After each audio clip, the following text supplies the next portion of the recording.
High friends, welcome to Sam's kitchen.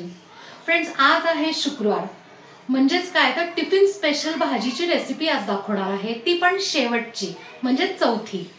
तर त्या भाजीचं नाव आहे आलू गोबी। एकदम झटपट होणारी आहे। आलू गोबीच्या भाजीसाठी ना आपण फ्लावर घेतलेला आहे, असे तुरे काढून घेतलेले आहेत आणि छानपैकी मिठाच्या पाण्यात आपण स्वच्छ धुवून घेतलेलं आहे। एक मोठा बाउल घेतलेला आहे आणि वजनाच्या प्रमाणे हातपाव आपण फ्लावर घेतलाय आणि इकडे आपण मीडियम पीसेस केलेले बटाटे घेतलेत। मोठे बटाटे असतील तर 2 घ्यायचे आणि छोटे असतील तर 3 घ्यायचे।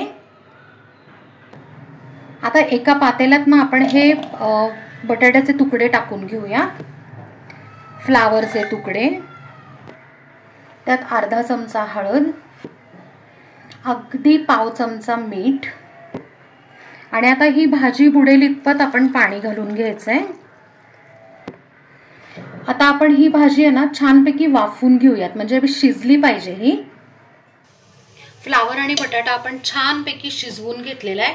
हार्डली एक 6 ते 7 मिनिटं आपल्याला लागतात।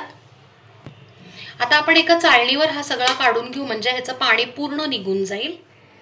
आता आपण ना भाजीसाठी एक कढई ठेवली आहे, त्यात 1 पळी तेल टाकलेलं आहे।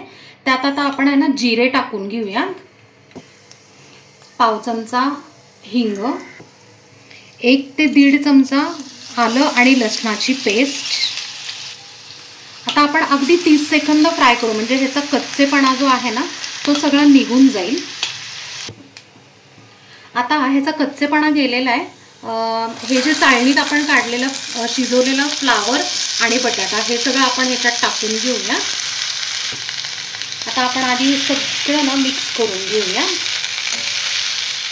आता यात ना आपण किचन किंग मसाला टाकायचा आहे, जवळजवळ 2 चमचे टाकायचे आहे। ह्याच्यात थोडीशी लाल मिरची पावडर, म्हणजे तिखट टाकायचं आहे आणि जेवढं तुम्हाला तिखट पाहिजे तेवढं। आता मी ह्याच्यात 1 चमचा टाकलेला आहे। चवीप्रमाणे मीठ, थोडीशी कोथिंबीर आणि आता आपण हे ना सगळं मिक्स करून घेऊयात, मसाले आणि भाजी। आता भाजी तर आपली ऍक्च्युअली शिजलेली आहे, पण आपण मसाले टाकल्यानंतर परत एकदा झाकण ठेवणार। त्याच्या आधी ना आपण अगदी 2 चमचे ह्याच्यात पाणी टाकू, म्हणजे आता काय होतं की आपण ज्या वेळेला झाकण ठेवू त्यावेळेला खाली आपली भाजी चिटकून जळणार नाही यासाठी। आता आपण अगदी 2 ते 3 मिनिटं झाकण ठेवून छानपैकी शिजवून घेऊया। आता 3 मिनिटं झालेली आहेत आणि आपली भाजी मस्तपैकी तयार आहे। आणि आता ही भाजी ना तुम्ही मुलांच्या टिफिनला पण देऊ शकता, थोडंसं कमी तिखट टाकून अशी दिली तरी चालू शकते। आता आपण ही भाजी सर्व करून घेऊया।